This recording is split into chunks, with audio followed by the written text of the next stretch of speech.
എന്ത് കൊടുത്താലും അളന്നു കൊടുക്കണമെന്ന് പറയും അല്ലേ? ആറ്റിൽ കളഞ്ഞാലും അളന്ന് കളയണം എന്ന് പറയുന്നത് കേട്ടിട്ടുണ്ട്. അതുമായി ബന്ധപ്പെട്ടൊരു കാര്യം പറയാം.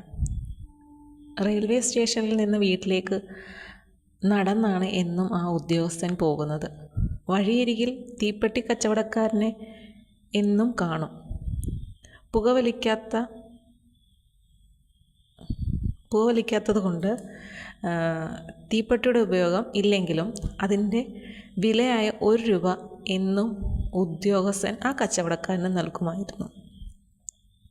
1 വർഷത്തോളം ആ ശീലം തുടർന്നു. ഒരു ദിവസം പതിവ് പോലെ 1 രൂപ കൊടുത്തിട്ട് നീങ്ങിയ ഉദ്യോഗസ്ഥനോട് കച്ചവടക്കാരൻ ദേഷ്യപ്പെട്ടു. തീപ്പെട്ടിയുടെ വില 1.5 രൂപയായത് നിങ്ങൾ അറിഞ്ഞില്ലേ? ഒന്ന് ആലോചിച്ച് നോക്കി.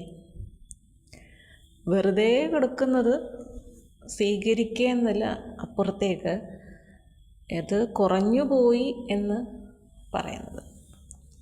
ഇത് പറയുമ്പോൾ എനിക്ക് പെട്ടെന്ന് ഓർമ്മ വരുന്നത് പിരിവുകളാണ്. നമുക്കറിയാം, ഒരേ കാര്യങ്ങളൊക്കെ നടത്തുമ്പോൾ നമ്മൾ പിരിവ് കൊടുക്കാറുണ്ട്. അത് നമ്മളുടെ ഇഷ്ടമാണ് എത്ര കൊടുക്കണം എന്നുള്ളത്.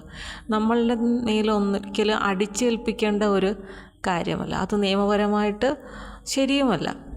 അപ്പം നമ്മൾ കൊടുക്കുന്നു, നമുക്കുള്ള ആ ഇതിൽ നിന്ന് നമ്മൾ കൊടുക്കുന്നു. കഴിഞ്ഞ ദിവസം ഇവിടെ 2 ചേച്ചിമാർ വന്നിരുന്നു. അന്നദാനത്തിനാണ് എന്നൊക്കെ പറഞ്ഞിട്ട് അവർ കഴുത്തിൽ ടാഗൊക്കെ കിടപ്പുണ്ട്. പക്ഷെ എനിക്കൊന്നും ആരെയും അങ്ങനെ നമ്മൾ പൂർണ്ണമായിട്ട്, പക്ഷേ എൻ്റെ കയ്യിലപ്പോൾ ചില്ലറയായിട്ടുള്ളത് 20 രൂപയായിരുന്നു. അപ്പം ഞാൻ പറഞ്ഞു, ഇവിടെ വേറെ ആരും ഇല്ല, എൻ്റെ കയ്യിൽ 20 രൂപയേ ഉള്ളൂ എന്ന് പറഞ്ഞു. അപ്പോൾ എന്നാൽ കുഴപ്പമില്ല, ഉള്ളത് തന്നാൽ മതി എന്ന് പറയും. കാരണം ഇത് കൊടുക്കാത്ത ഒരുപാട് വീടുകളുണ്ട്, അതെനിക്കറിയാം, വ്യക്തമായിട്ടറിയാം. കൊടുക്കാത്തവരുണ്ട്, 1 പിരിവും കൊടുക്കാത്തവരുണ്ട്. പിന്നെ ആ കാര്യം അറിഞ്ഞു കഴിഞ്ഞാൽ മാത്രം, വിശ്വാസം ഉണ്ടെങ്കിൽ മാത്രം കൊടുക്കുന്നവരുണ്ട്. എൻ്റെ അനിയൻ പിന്നെ അതിലൊക്കെ വ്യത്യസ്തനാണ്. കാര്യമൊക്കെ പറഞ്ഞു കഴിയുമ്പോൾ സങ്കടമൊക്കെ ആണെങ്കിൽ കൊടുത്തിട്ട് പറയും, നമ്മളെ പറ്റിച്ചയാണോ എന്നിങ്ങനെ ചോദിക്കും. അങ്ങനെ ഉണ്ട്. പക്ഷെ അവൻ അന്വേഷിക്കും കേട്ടോ, കാര്യമായിട്ട് അന്വേഷിച്ചതിന് ശേഷമൊക്കെ വലിയ എമൗണ്ടും എല്ലാം കൊടുക്കുകയാണെങ്കിൽ അങ്ങനെ കൊടുക്കുള്ളൂ. അപ്പോൾ ഇതുപോലുള്ള ഒരുപാട് പേരുണ്ട്.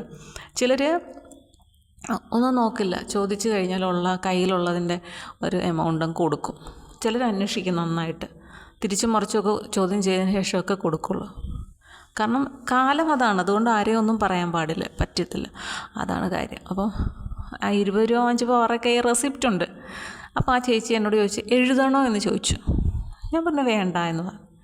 കാരണം രസീതിൽ എഴുതിയെങ്കിൽ മാത്രമേ അത് തിട്ടപ്പെടുത്തേണ്ട കാര്യമുള്ളൂ. അത് നമ്മൾ 2 പേരെ ഇങ്ങനെ വിടുകയാണ്, പോയി കളക്ട് ചെയ്തുകൊണ്ട് വരാൻ പറഞ്ഞാൽ അവരുടെ റെസിപ്റ്റും കൊടുത്ത് വിടുമ്പോൾ തിരിച്ച് ആ റെസിപ്റ്റ് കൊടുക്കുമ്പോൾ അതിലെ എമൗണ്ട് ടാലിയായി വരണം.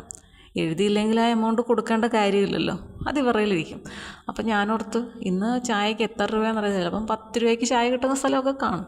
അങ്ങനെയാണെങ്കിൽ 2 പേർക്കും ഓരോ ചായക്കുള്ള പൈസ ആയിക്കോട്ടെ എന്ന് ഞാൻ പെട്ടെന്ന് വിചാരിച്ചു. അല്ലെങ്കിൽ ചെറിയ കുപ്പിയിൽ ഒരു വെള്ളം വാങ്ങിച്ച് കഴിച്ചാൽ 10 രൂപ കൊടുത്താൽ വെള്ളം കുടിക്കാൻ പറ്റും. അങ്ങനെ അവർക്ക് 2 പേർക്കും ആയിക്കോട്ടെ എന്ന് ഞാനും വിചാരിച്ചു. അപ്പോൾ ഇവിടെ തീപ്പെട്ടി വാങ്ങിക്കുന്ന കാര്യം, ഒരു ഉദ്യോഗസ്ഥൻ, അയാൾ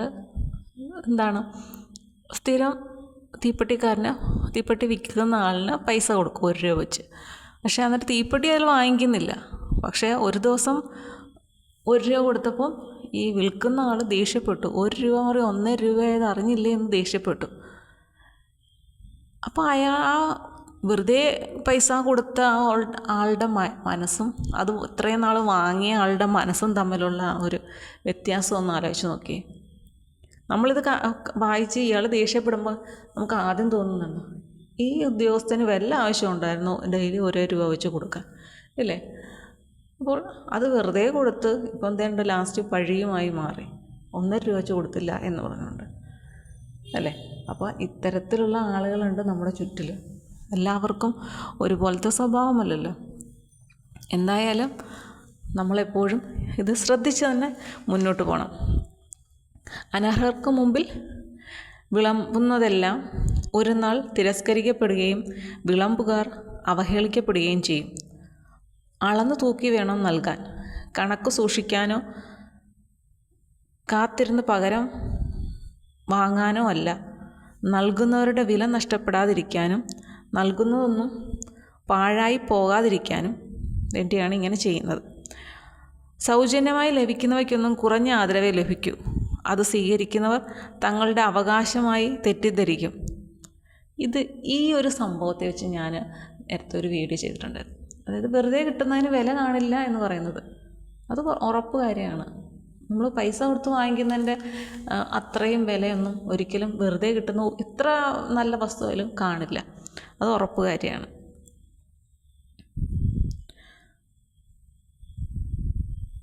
പിന്നീട് ഒരിക്കൽ മുടങ്ങിയാൽ അതുവരെ ലഭിച്ചതിനുള്ള കൃതജ്ഞതയൊന്നും പ്രകടിപ്പിക്കാതെ വാങ്ങുന്നവർ പ്രതിഷേധിക്കും. അത് എപ്പോഴെങ്കിലും കറക്റ്റായിട്ട് കൊടുത്തുകൊണ്ടേയിരിക്കുന്നു, എല്ലാ ദിവസവും കൊടുത്തുകൊണ്ടിരിക്കുന്നു. ഒരു ദിവസം കൊടുക്കാതിരുന്നാൽ എന്ത് ചെയ്യും?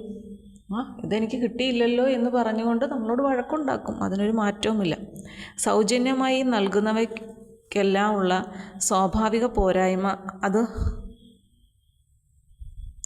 വാങ്ങുന്നവർക്കൊരിക്കലും സംതൃപ്തി ഉണ്ടാകില്ല എന്നതാണ്. സൗജന്യമായിട്ട് കൊടുക്കുകയാണെങ്കിൽ ഒരിക്കലും അവിടെ ഒരു സംതൃപ്തിയും ഉണ്ടാവില്ല. അതാണ് പറയുന്നത്. എത്ര വിശിഷ്ടമായവ എത്രയധികമായി പകർന്നാലും സ്വീകർത്താക്കളുടെ കരങ്ങൾ തുറന്നു തന്നെ ഇരിക്കും.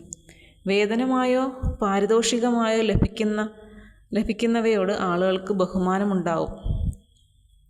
സ്വന്തം വിയർപ്പിൻ്റെയും സാമർഥ്യത്തിൻ്റെയും കണികകൾ അവയിൽ ഒളിഞ്ഞിരിപ്പുണ്ട്.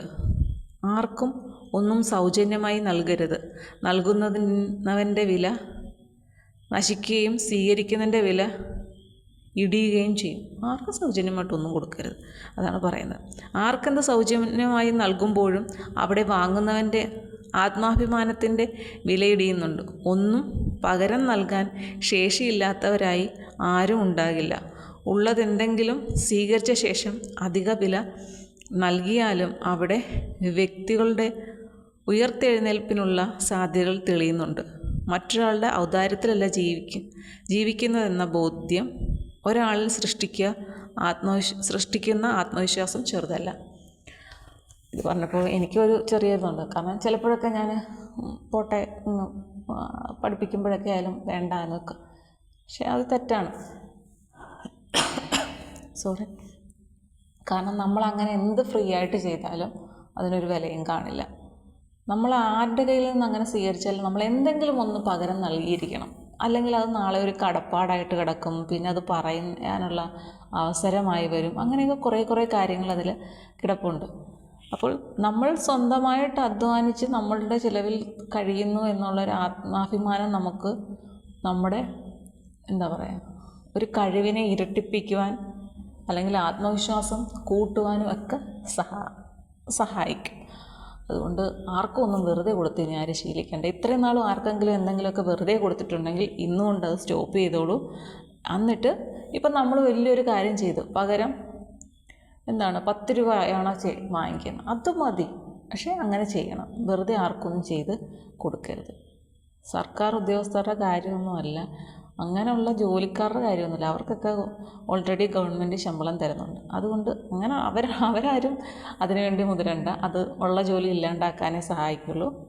അല്ലാതുള്ള കാര്യങ്ങളൊക്കെ ആകുമ്പോൾ നമ്മളൊരു തുക വാങ്ങിക്കുന്നത് എപ്പോഴും നല്ലതായിരിക്കും. ചിലപ്പം തുകയായിട്ട് പറ്റിയില്ലെങ്കിൽ നമ്മളെ ഒരു രീതിയിൽ സഹായിച്ചാൽ നമ്മൾ മറ്റൊരു രീതിയിൽ അവർക്കത് ആ ഒരു സഹായം തിരികെ കൊടുക്കണം എന്നുള്ളതാണ്. മറ്റൊരു മാർഗത്തിലൂടെ ചിലർ സ്വീകരിക്കില്ല. അപ്പം നമ്മൾ മറ്റൊരു മാർഗം സ്വീകരിക്കണം. ഇല്ലെങ്കിൽ അവർക്കും ഒരു ബുദ്ധിമുട്ടാണ് മാനസികമായിട്ട്. ശരിയല്ലേ?